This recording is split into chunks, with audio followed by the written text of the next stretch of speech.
Am I the asshole for insisting we move in together now that we're having a baby? I, 41 male, have been dating Jess, 37 female, for the past 5 years. From the very beginning, she told me she never wanted to get married or have kids, and that if she ever got pregnant, she wouldn't keep the baby. After a year of dating, I brought up the idea of moving in together, but she said no. She preferred the arrangement we had, which is spending time together a few nights of the week when one of us sleeps over, then having a few days each week to ourselves at our own place separately. I accepted that. Recently, she told me she's pregnant and she's keeping the baby. I brought up moving in together again because I want to be there for her and for our child. But again, she said no. Her plan is that we continue as we are, have our together time with the baby when one of us sleeps over, and then take turns caring for the baby while the other has alone time in their own place. I told her this makes no sense to me and doesn't seem realistic. I want us to be a family. Why pay 2 rents and set up 2 nurseries? I asked her if she doesn't see me as a long-term partner. She said she does, and that she loves me, but she still wants things to stay the way they are. I talked to my buddy, and he told me I should probably accept it, because if we split up, I'll end up seeing my child even less. So now I'm questioning myself. Am I being old-fashioned? Am I being selfish for wanting to live together so I can actually be there and help with the baby full-time? I am lost here. I'm lost too. Oh my.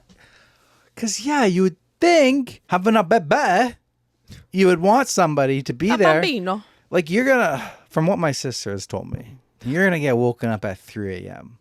Terrible. Only one person has to get up to go coddle the baby. And if ain't no other person there, you can't hit someone with your pillow and be like, it's your turn. I don't care if you've done it the last 5 times. It's still your turn. You're going to have to do all of that yourself. Besides that, it's obviously super unconventional. It's super unconventional. It's not realistic. It's super unconventional, but I don't know. I'm kind of here for it. I don't know. Because we're trying to be like, moderns. Why does things need to be the same way? Why do you need to, you can't have sex before marriage? Why, arranged marriages? We're like, no, we don't like any of that stuff. We don't like any of that bad stuff. We like modern stuff. And there are 41 and 37. And in the stage of their relationship, it could work if both were on the same page. They've had a successful relationship with keeping their apartments. They go there, you go there. Everybody gets their own time. Could be a good way to relationship. And then you get pregnant, and it begs the question: do you need to change anything, or could you keep going the way that it is? Why, if you're not ready to do it on your own time, why do you have to be ready to do it now that a baby's here? Like, shouldn't that be, if you're okay on your schedule of like, hey, we'll move in together when we feel right, you would think on that logic, you shouldn't adjust your plans just because of a baby, just a little baby. Just a little baby. Just a little thing. You shouldn't have to adjust your plans. It's like, oh, we're getting pregnant. Like, should we get married now? No, we're not going to get married. This isn't, 1970. We don't need to get married just because we're pregnant. We can be not married as a couple raising a baby. That I agree with. So if you take that same logic and apply it here, it kind of makes sense to be like, hey, maybe we just keep our own apartments. I'm not fully on board. I'm not fully on board either. It just You're not subscribing to your own theory. Like I said, it kind of makes sense. Not it makes the most amount of sense. No, it kind of makes sense. Because they're going to essentially be single parents without each other. And that makes it so much more difficult. Like, but there's a reason, ideally, you would be with a partner when you have a kid. Agreed. Like, it's easier. Yeah. So. But not impossible. And yes, maybe this girl, again, maybe she just really enjoys her space. Okay. Take this from swap the OPs and be like, now that we're having a baby, my boyfriend wants to move in with me, but I like my own space. I don't want to give up my own space. I would also disagree. It would be the same argument. Conflicted here because I feel like realistically this shouldn't even be a question. You should move in together, but I'm trying to fight that urge because it's 2025 and we don't have to do things the way they've always been done. I respect that. And when fighting that urge, I'm like, well, maybe they could do it that way. Does it make the most amount of sense? Maybe not. Yeah. Okay. Top comment says, no assholes here. You asked and she declined. Now that you have her answer, you either make it work or separate entirely and co-parent. You would be an asshole if you attempt to force it. Yeah. And like maybe, well, right? Like, what are you gonna do? Cause a big argument over it? She's pregnant. She's stressed. No, I feel like you just gotta roll with it.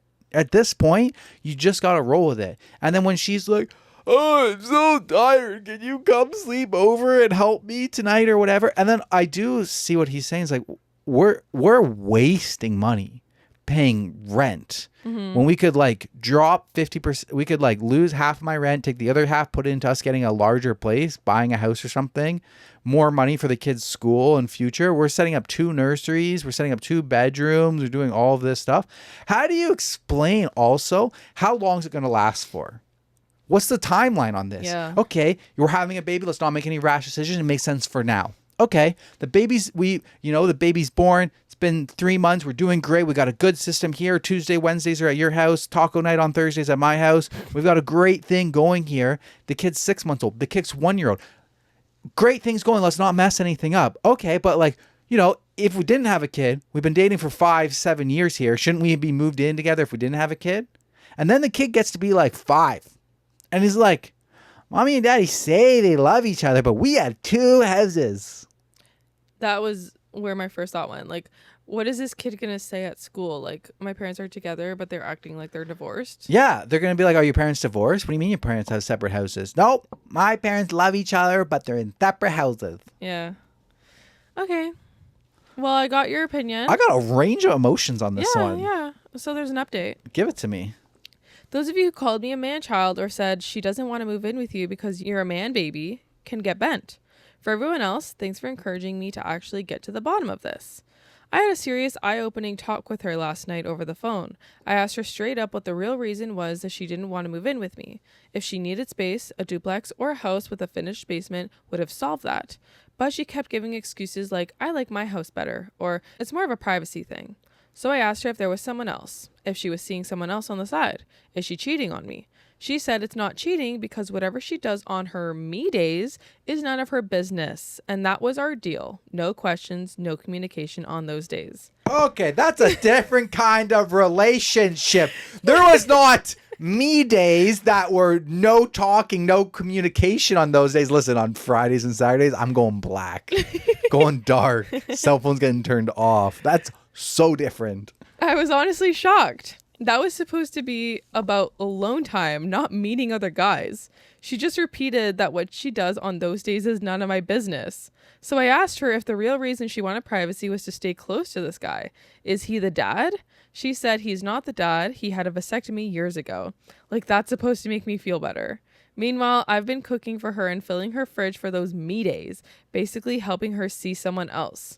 I asked how long this has been going on, and she said on and off for maybe 2 or 3 years.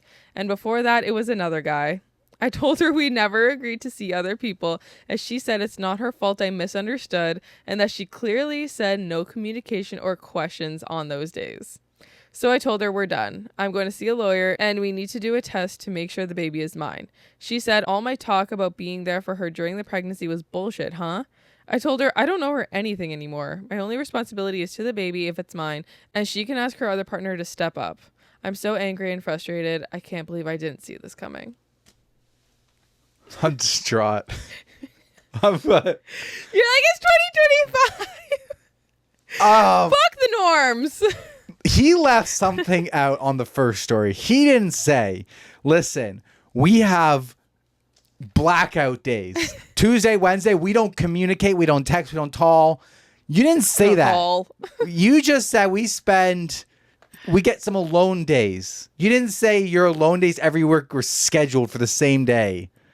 That you were not allowed to ask questions or no communication. You left that out. Mm-hmm. I don't think that he actually realized that. I don't think so either. I think this is a purely like one-sided agreement. I think she might have a fair point that when she says it's not her fault that I misunderstand it, that she clearly said no communication or questions on those days.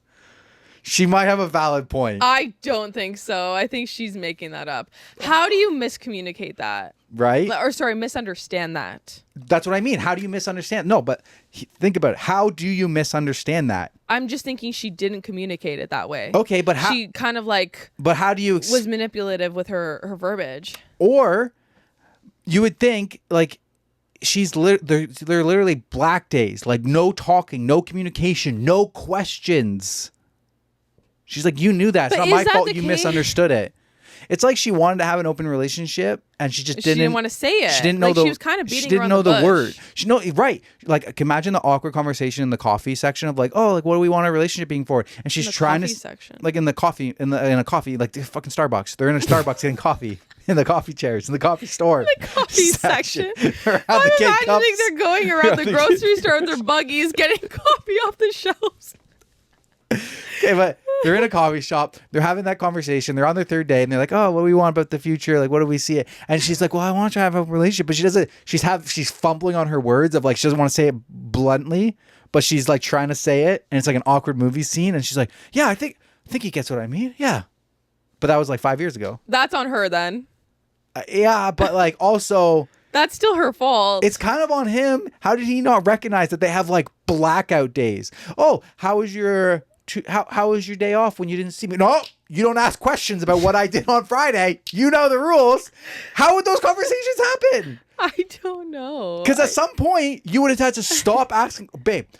When we were dating and we didn't live together, we'd be like, hey, how's your day going? What are you up to? How was work today? He's got nothing of that. He's got blackout days he can't communicate with her. That's red flags. Why was he not seeing those red flags?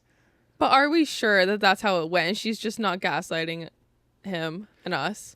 She could be, but I'm saying if he literally had days where he could not communicate with her, if there was days where he could not ask her how her day was, what she did for that day, I would have been super sus so long ago. I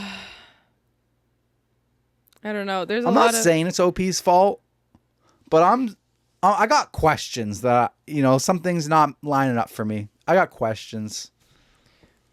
Yeah. Top comment here says, on top of the DNA test, I'd get an STI test as well.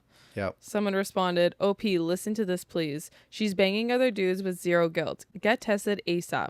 Some things are asymptomatic, and she's put your health at great risk. Doctor first, eternity, and have her... Eternity. Doctor first, attorney, and have her get a paternity before the baby is born. Don't sign a birth certificate without proof the child is yours. Stop taking care of her. She has been using you. Yes. I will agree to those statements. Yeah. What was that comment? You're drinking the haterade today. Yeah. Oh my God. No, that was actually such a great comment. One of the best comments I've ever read. Teresa was getting hated on our Spotify comments. And instead of just being like a normal hater, they're like, Teresa's really on the I didn't really take it as like a hate comment today. Though. Yeah. That's not really a hate comment. They're just saying I was hating, and they were right. I was a hater that episode. That was a good comment. It was valid. I appreciate drinking that comment. Drinking the haterade. That was a good comment. Yeah, that was really good. Damn. Okay. Back to you. Back to me. Okay.